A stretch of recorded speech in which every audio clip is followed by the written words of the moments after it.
Alright, and we're back with the Stanley Parable.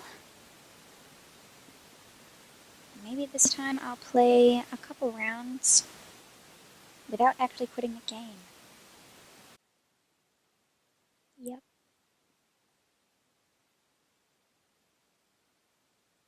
Loading screen.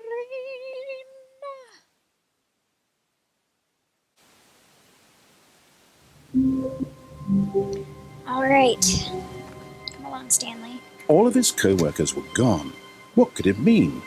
Stanley decided to go to the meeting room. Perhaps he had simply missed a memo.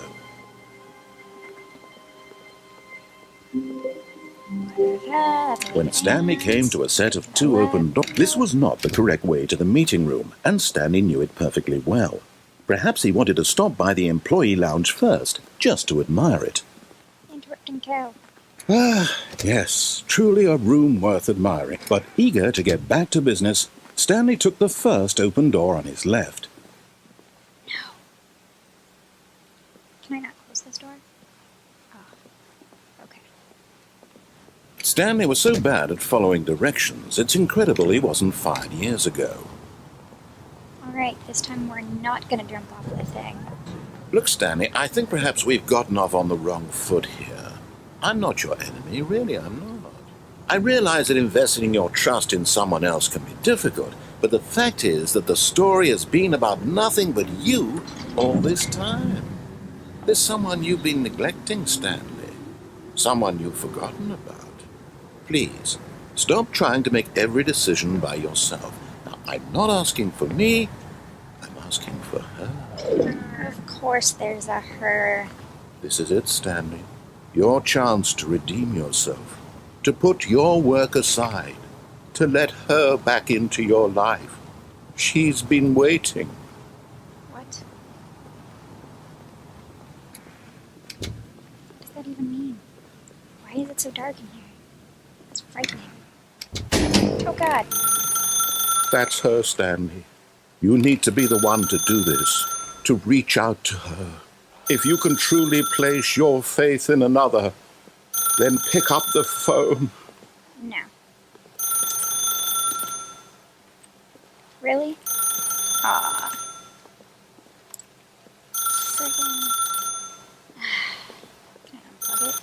As Stanley picked up the phone, a white light engulfed him, filling him not just with radiance, but with hope. Hope for a life reunited one... Wait. Oh, goodness.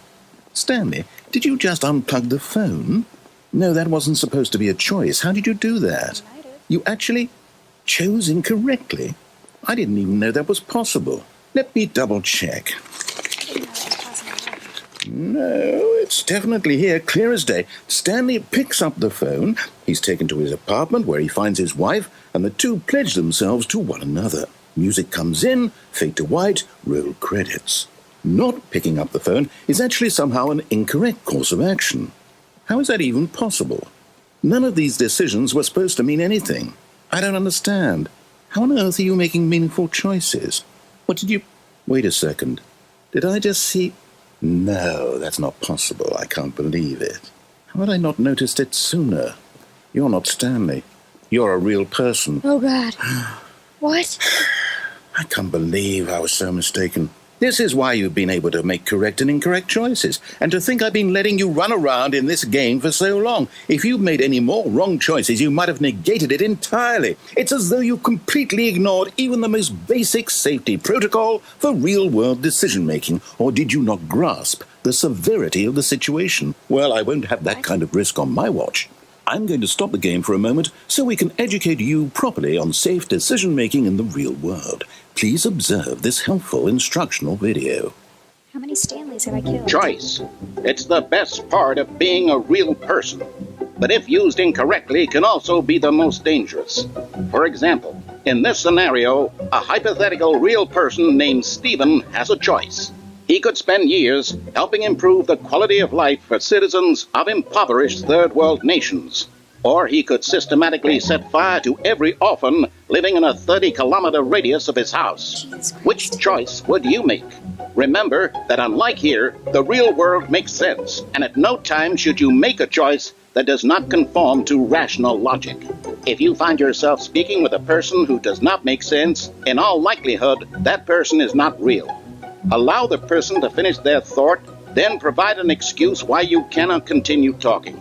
Turn to a partner and practice saying, "My goodness, is it 4:30? I'm supposed to be having a back, sack, and crack." What? What does that even mean? What is this? Oh, practice time. Oh my goodness, is it 4:30? Excellent. Making choices on a regular basis is the best part to a healthy decision-making process. Jesus. Most medical professionals recommend making at least 8 choices per day. Do you make more than 8? Less? And finally, if you begin to wonder if your choices are actually meaningful and whether you'll ever make a significant contribution to the world, just remember that in the vast infiniteness of space, your thoughts and problems are materially insignificant, and the feeling should subside. At this time, your instructor will guide you in an exercise to test and reinforce the material covered in this video. Welcome back. What? You may have noticed that this room has begun to deteriorate as a result of narrative contradiction. But not to worry. Now that you're properly informed on good decision-making, we're going to revisit a choice you made just a few minutes ago and see what the correct thing to do would have been. This way, please. Jesus. Ew.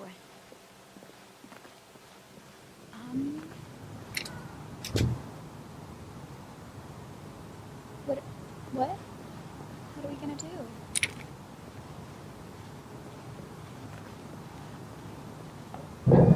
Now that we know your choices are meaningful, we can't have you jumping off the platform and dying. Imagine the main character dying senselessly halfway through the story. That story would make no sense at all. We just need to get you home as soon as possible before the narrative contradiction gets any worse.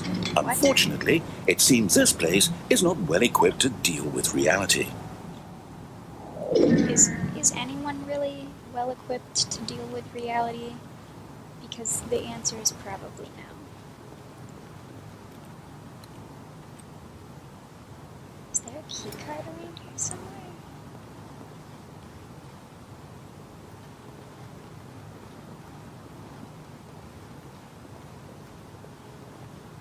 This game is actually pretty interesting. Like, you know, the answers aren't just, one or the other, or left or right. Like, the answer could just be no, none of those, or,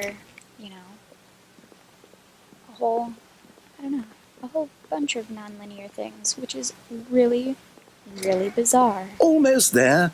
You'll take the door on the left, back to the correct ending, the story will have resolution once again, and you'll be home free in the real world. Will I? Oh god, is it glitching on purpose or on accident? I don't know. Metagame. Jesus. Now remember, all you need to do is behave exactly as Stanley would. That means choosing responsibly and always putting the story first. I'm quite sure you'll be up to the task. Just follow my lead and you'll be fine. All right. When Stanley came to a set of 2 open doors, he entered the door on his left. Neither of these are... Oh. Dude, what? No. No! Why did you do that? Oh, God. Quickly, hurry back in the other direction. Perhaps we're not too late. Okay, fine. I'll try this.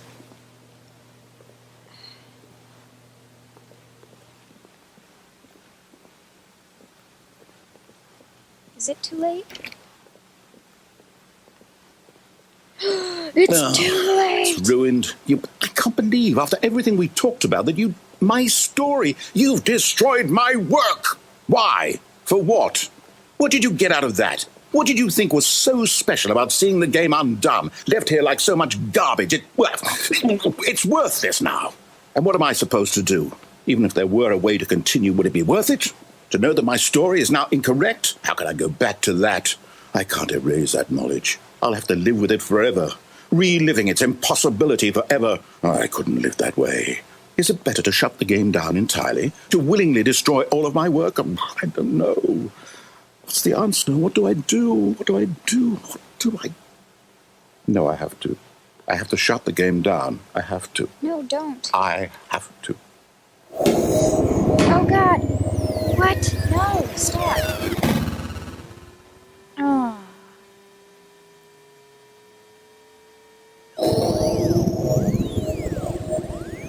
What?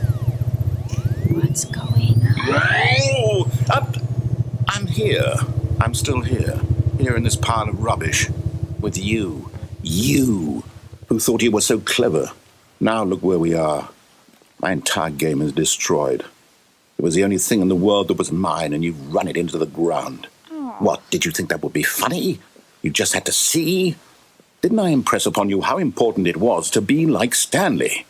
He actually knows how to do what I tell him to. He understands that if I say to do something, there's a damn good reason for it. I'm sorry. That thought hadn't even occurred to you, had it? That there's a world outside of you? You're a child. Oh, my story. If you'd just gone through the door on the left, you would have seen it. There was a whole underground facility. You would have destroyed it and been victorious. It would have been so perfect. I worked so hard on it. I tried so hard. What? Behave exactly as Stanley would. That means choosing responsibly and always putting the story first. I'm quite sure you'll be up to the task. Just follow my lead and you'll be fine. All right. When Stanley came to a set of 2 open doors, he entered the door on his left. What? What's going on? This is amazing. Jesus Christ. Yet there was not a single person here either. Feeling a wave of disbelief, Stanley decided to go up to his boss's office, hoping he might find an answer there. Now I'm going in the broom closet. Oh, I can't go in the broom closet. Well, then I'm Coming going. to a staircase, Oh, he Stanley won't walked let me go upstairs to his downstairs. boss's office. Oh, mean. Do you think the escape will be blocked too? Probably. It's not a bathroom anymore?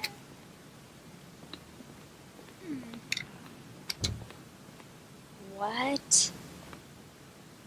That's different. Stepping inside his manager's office, Stanley was once again stunned to discover not an indication of any human life. Shocked, unraveled, Stanley wondered in disbelief who orchestrated this, until he saw the door with a voice receiver next to it. Surely behind this door lay all the answers to his questions. And beyond all probability, he knew the passcode. He had seen it on his boss's computer just last week. Night Shark 115. Was this the code to open the door? Would it still work? There was only one way to find out. Stanley had been trained never to speak up, but now he would draw from within himself the courage to face the unknown. He drew a sharp breath and then spoke the code. I am the most expensive boss. Okay. Sure, let's do it. Stanley spoke the code. Night Shark 115. He spoke it into the receiver, right there on the wall. Night Shark 115. I'm sorry, is there a problem? You didn't mishear me, did you? Please speak the code into the receiver. Otherwise we can't get on with the story. This is a crucial step. I don't know how. I'm not Okay, sure I can. fine, you're not going to do it. But you know what? It's pretty humiliating to bring you this far, only for you to suddenly decide you have better things to do. I asked you for this one single thing, for your respect. The kind of respect Stanley shows for his choices. He knows what it means to take a story seriously.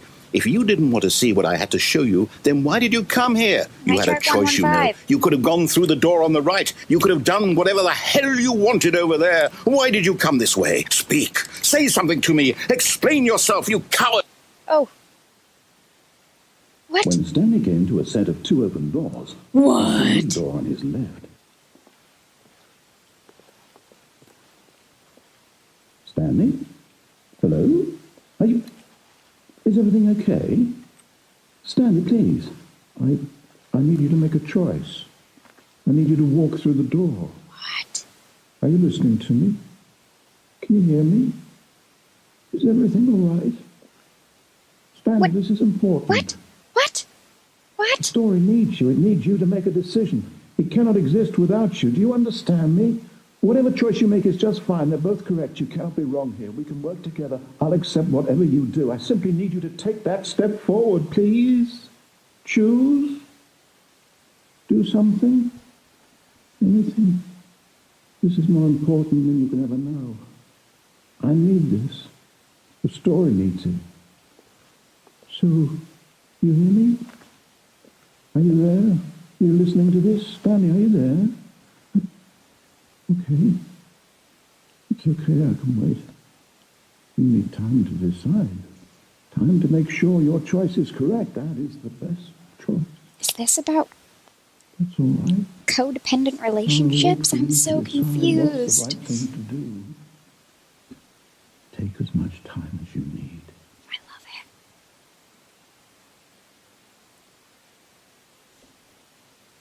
Oh, God. Okay.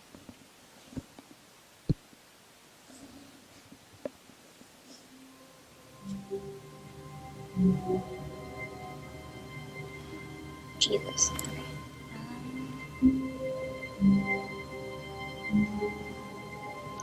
So, yeah, I guess I'm gonna stop this video for now. I'll see you guys later.